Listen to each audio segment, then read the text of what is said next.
తమ్ముడు తమ్ముడే పేకాటే అన్నట్టుగా వ్యవహరిస్తోందట తెలంగాణలో కమ్యూనిస్ట్ పార్టీ. ఎంత మిత్రపక్షమైనా కాంగ్రెస్ నుండి తమకు రావాల్సిన దాన్ని రాబట్టుకునేందుకు బలంగా ఫిక్స్ అయ్యారట కామ్రేడ్స్. తాజాగా ఎమ్మెల్యే కూడా ఎమ్మెల్సీ ఎన్నికలు తెర మీదకు రావడంతో గతంలో చేసుకున్న ఒప్పందాల్ని హైదరాబాద్ టు ఢిల్లీ దాకా గుర్తు చేస్తున్నారట. ఎమ్మెల్యే కోట ఎమ్మెల్సీపై సిపిఐ కన్ను. పెద్దల సభలో అవకాశం ఇవ్వాలంటోన్న కామ్రేడ్స్. గల్లీ నుంచి ఢిల్లీ వరకు లాబింగ్ చేస్తున్నారా?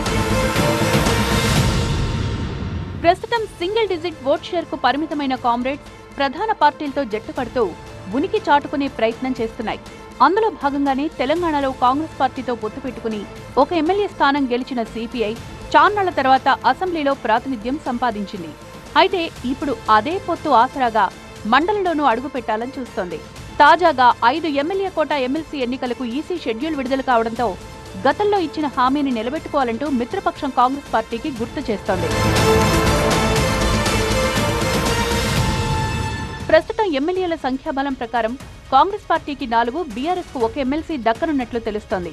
కాంగ్రెస్ కు దక్కే 4గింటిలో 1 తమకు ఇవ్వాలన్నది కమ్యూనిస్టుల డిమాండ్ గా తెలుస్తోంది. అసెంబ్లీ ఎన్నికల్లో కాంగ్రెస్ తో పొత్తు పెట్టుకున్న సిపిఐ 3 సీట్లు డిమాండ్ చేసింది. అయితే 1 సీటు ఇచ్చేందుకు సుముఖత వ్యక్తం చేసిన హస్తం పార్టీ అధికారంలోకి వస్తే 2 ఎమ్మెల్సీలతో సహా పలు కార్పొరేషన్ చైర్మన్ పదవులు ఇస్తామని కూడా హామీ ఇచ్చింది. 2వ సీటుగా హుస్నాబాద్ ఇవ్వాలని పట్టుబట్టిన వెనక్కి తగ్గని కాంగ్రెస్ తాము అనుకున్నదే ఫైనల్ చేసింది. అక్కడి నుంచి పోటీ చేయాలి అనుకున్న సీనియర్ కామ్రేడ్ చాడ వెంకటరెడ్డి సైతం చేసేదేం లేక కామైపోవాల్సి వచ్చింది.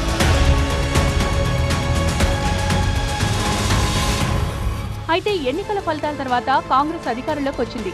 పొత్తులో భాగంగా దక్కిన ఒక్కగానొక్క స్థానం కొత్తగూడెంలో జెండా ఎగరేసిన సిపిఐ కాంగ్రెస్ ప్రభుత్వానికి సపోర్టుగా నిలిచింది.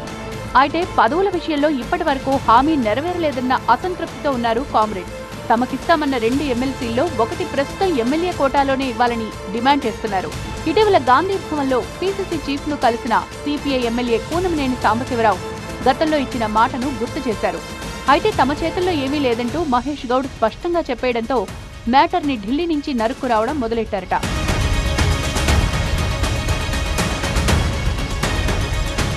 దేశ రాజధానిలోని సిపిఐ ముఖ్యులు కొందరు ఢిల్లీలో కాంగ్రెస్ అగ్రనేత కేసీ వేణుగోపాల్తో సమావేశమైనట్టు తెలుస్తోంది.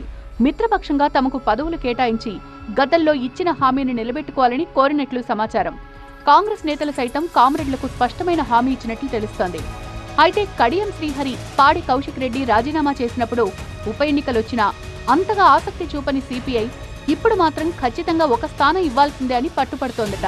ఒకవేళ సిపిఐకి కాంగ్రెస్ 1 ఎమ్మెల్సీ ఇవ్వడానికి ఒప్పుకుంటే చాడ వెంకటరెడ్డికి అవకాశం దక్కచ్చన్న ప్రచారం జరుగుతోంది.